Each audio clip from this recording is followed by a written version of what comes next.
ছোট্ট করে কথা বলবো আসরের ভিতরে মানুষ হইতে পশু ভালো বলছে কবি একবার বলেন বনের পশু গরু ছাগল বছরে দুই একবার মিলে তুই কেন মানবে কুলে জন্ম নিয়া মান রাখি না কি বলছে বাবা আল্লাহর ওলি কি আপনি হবেন না আমি হবো একটা মেয়ে দেখলে মেয়ের পিছনে দৌড়াই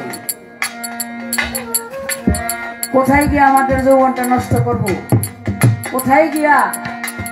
ইজ্জত নষ্ট করে বাড়িতে আসবো কোথায় গিয়ে মিথ্যা কথা বলবো কারে মাইরা খাইয়া থুয়ামু হ্যাঁ কিভাবে বড় লোক এই চিন্তা এই যে বলছে আমি কে তুমি কে তুমি কে আমি কি আমি শব্দটা বাদ দিতে হবে হ্যাঁ আমি শব্দটা বাদ দিতে হবে যেই ব্যক্তি বলকের বাদশা ইব্রাহিম আদম সে ব্যক্তি বিশাল বড় একজন বাদশা ছিল বাদশা একদিন 210 মিনিটের জন্য বাহিরে গেছে আয়সা দেখে তার যে ফুলের বিছানা আছে না বাবা বাদশা একটা হ্যাঁ সমস্ত ফুলের পাপড়ি দিয়ে সাজানো তার বিছানাটা 14 মুন এই ফুলের পাপড়ি দিয়ে যদি বিছানা সাজানো হয় সে সাজানো বিছানার মধ্যে যদি একজন দাসী গিয়ে শুয়ে থাকে তাহলে বাদশা কেমন লাগবো 10 মিনিটের জন্য যখন গিয়ে দেখে একটা দাসী তার বিছানা শুয়ে দিছে সাথে সাথে চাবুক নিয়া একে একে 3টা বাড়ি দিলেন প্রথম বাড়ি দিলেন দাসী হাসতে লাগলো দ্বিতীয় বাড়ি যখন দিলেন দাসী কাঁদতে লাগলো কাঁদার কারণ কি বাদশা আদম বলে দাসী রে আমি যখন প্রথম বাড়ি দিলাম তখন তুই হাসলি কেন হাসলাম কেন আমি যদি 2-10 মিনিট শুইয়া অপরাধী হইয়া থাকি তাহলে আমার সাজাটা সাথে সাথে হয়ে গেছে আপনি আঘাত করছেন আমার পাপটা মোচন হয়ে গেছে কেন আমি মনিবের বিছানায় শুইলাম আর আমি কাঁদলাম যার বাড়িতে এত নুন্নমুখ খাইলাম সে কত বছর ধরে যে বিছানায় শুইতেছে আপনার সাজাটা যে আমার মালিক কি দিবে সেই চিন্তাই আমি আপনার জন্য কাঁদতেছি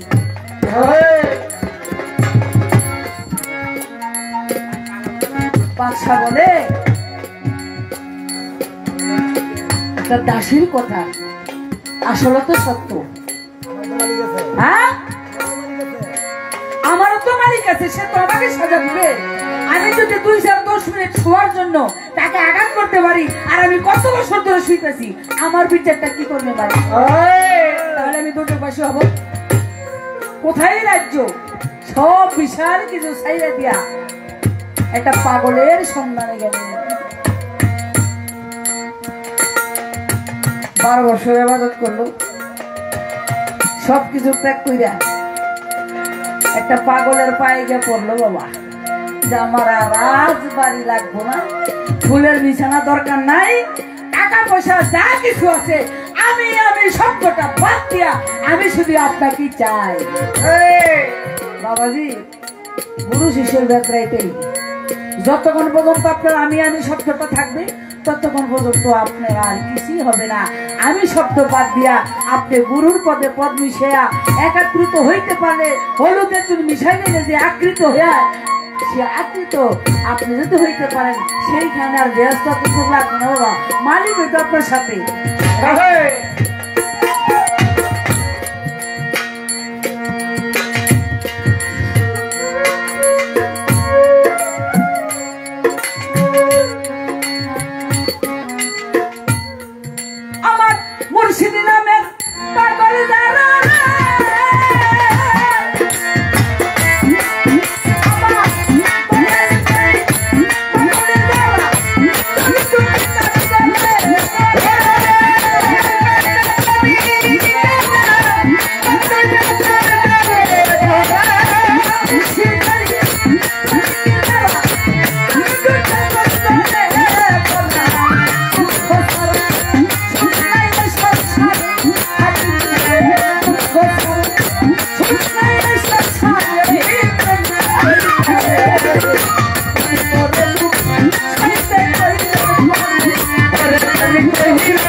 বাবা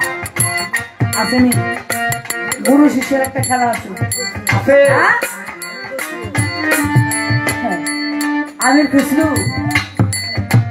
আমাদের মতো কাওয়ালি গাইতো বাবা গুরুর দরবারে গাইতো গুরুরে কাওয়ালি শোনাইতো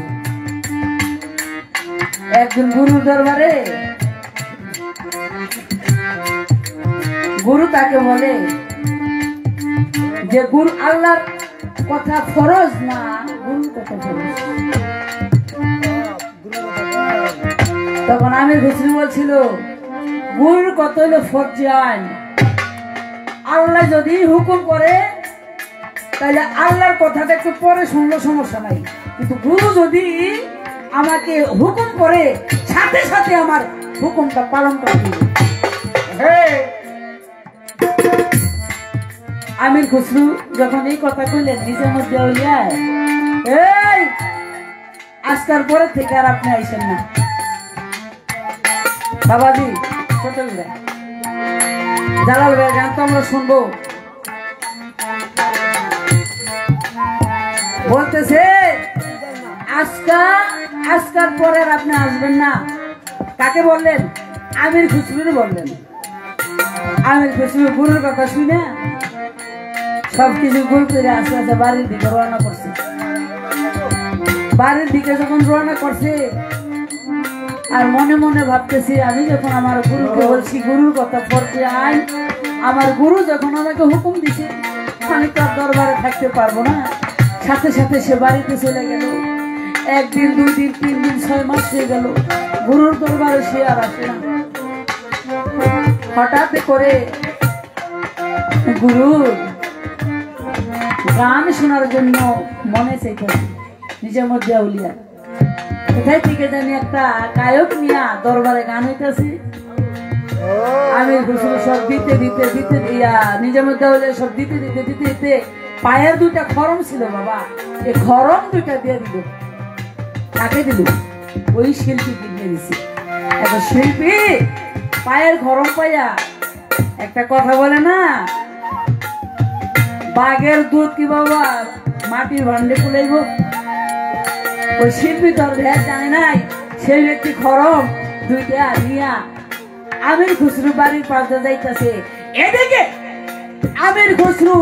ওই যে গুরুর পায়ের যে খরম তার গানটা তার নাকে এসে গেছে দৌড়াইয়া বাইর হইয়া দেখে ওই যে ব্যক্তি গান নিয়ে যাইতেছে এই ব্যক্তি 2টা খরম নিয়ে যাইতেছে যাইয়া ধরলেন জোরে ভাই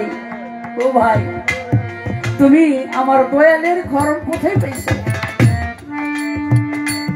আমি তো আজকে গেছিলাম ধান করার জন্য দয়াল দিতে দিতে দিতে দিতে এখন 2টা পায়ের খরমও দিয়ে দিছে তো ভাই যত টাকার বিনিময় হোক আমি আমার 2টা খরম রেখে দিব তুমি কি চাও আমি তাই দিব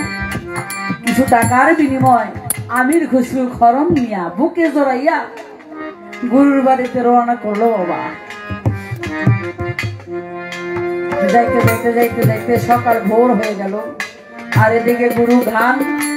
শিল্পীদের গান শুনে আজানের ধ্বনি কানে আসলো নামাজ পড়ে সে বাড়ির চতুর্দিকে গেট লাগাইয়া গুরু ঘুমায় আছে আর আমির খুসরু চতুর্দিকে ঘুরতেছে কোনো দিক দিয়ে সে যাওয়ার কোনো পথ রাখে নাই বড় ওই ড্রেন আছে না বাবা পানি যে যায় ময়লার এ ময়লার ড্রেন দিয়া এ বুকে জড়াইয়া 2টা খরম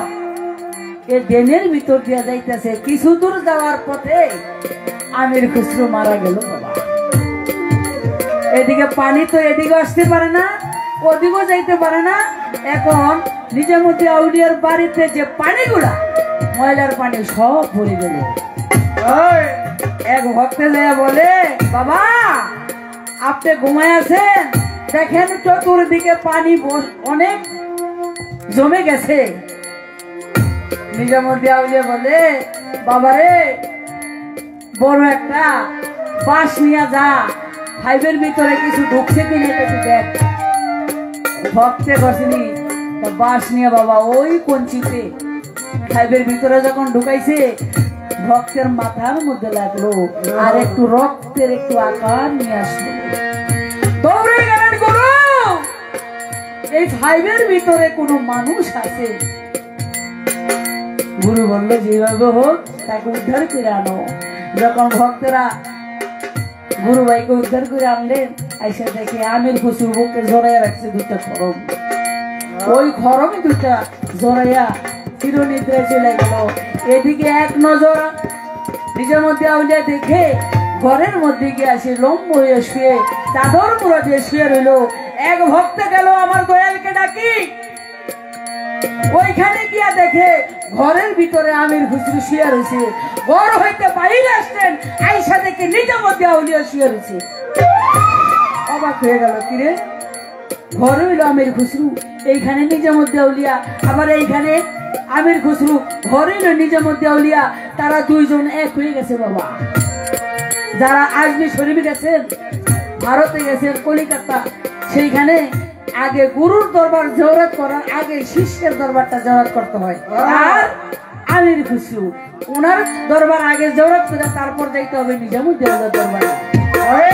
বাবাজি হলুদে চুন্নির সাথে আর ভেদাভেদ থাকে না। তাই বলছি ওই রে গুরুর চরণের দাস, যতই সে করুক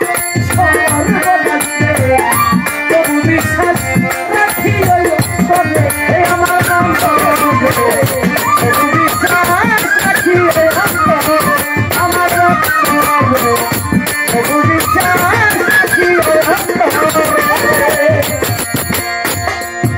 হইলে গুরুর চরণের দাস সরকার। আমি আপনার দাস, আপনি আমার দাস। হ্যাঁ, সেইখানেই আল্লাহ। দুজো লাগবে না, ব্যস্ত লাগবে না, আমি শুধু আল্লাহরই চাই। মালিক যদি আমি পেয়ে নাই, দুজোক আর ব্যস্ত রেখে হবে না। তাই বলেছে হইলে গুরু চরণের দাস, যতই সে করুক বিশ্বাস রাখি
একলা বসে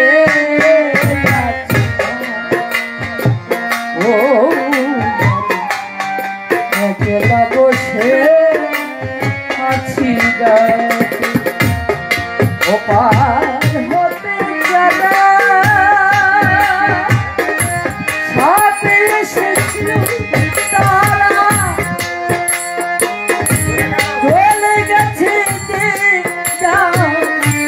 अपने जैसे एकला बसे ओ जाल भाई एकला बसे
একলা বসে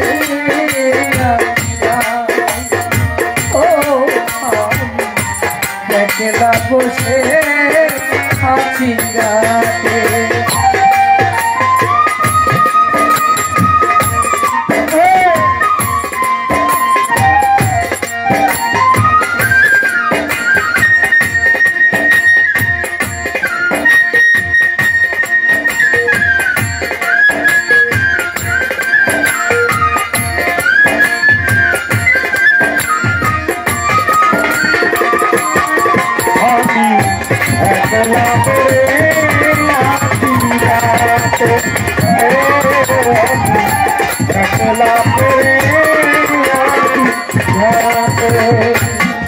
আশার দোলনায় কত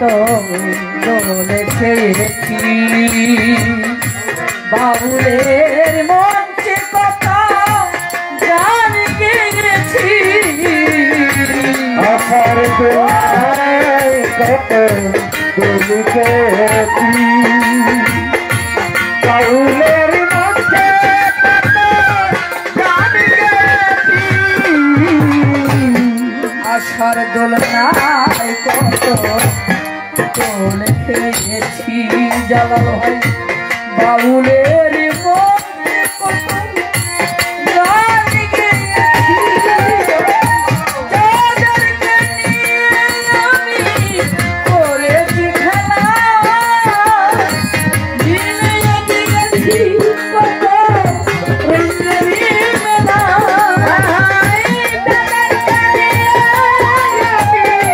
করেছি খেলা মিলিয়ে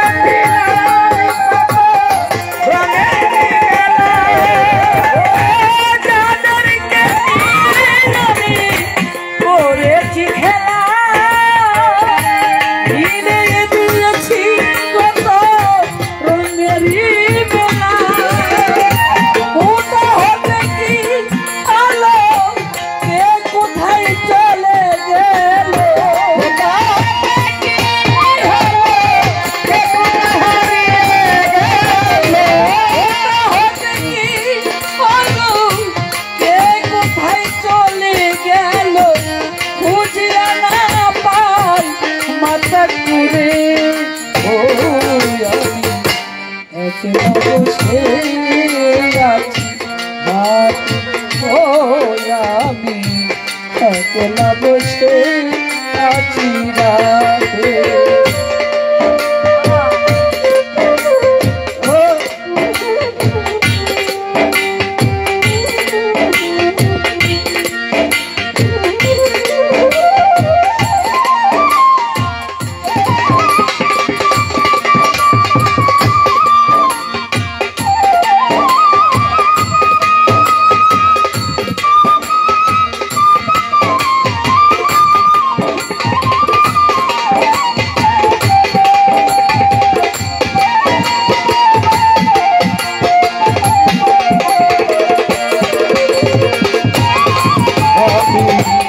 একলা করে আছি গাতে ও আমি একলা করে আছি গাতে জীবনে খাতায় শুধু কি যে দেখি ছাই কিছু স্মৃতি মুছে গেছে কিছুই মনে না জীবন খাতায় আমি নিজেরে কি পাই কিছু স্মৃতি মনে আছে জীবনে খাতায় শুধু কি যে দেখি ছাই কিছু স্মৃতি মুছে গেছে কিছুই মনে নাই উল্টে খাতার পাতা সবই দেখি ভুল আমি যেন তার হাতের খেলারই পুতুল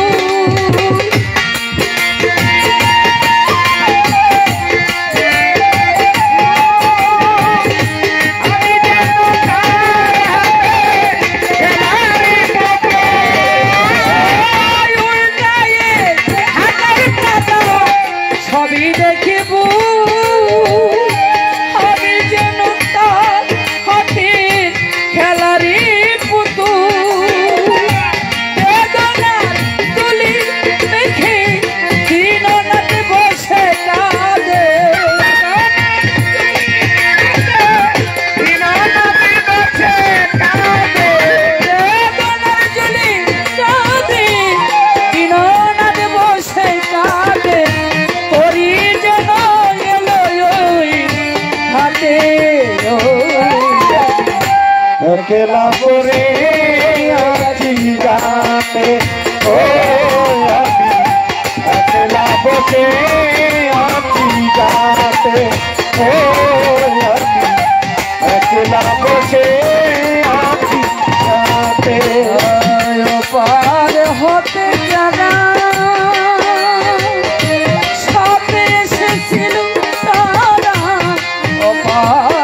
জয় গুরু।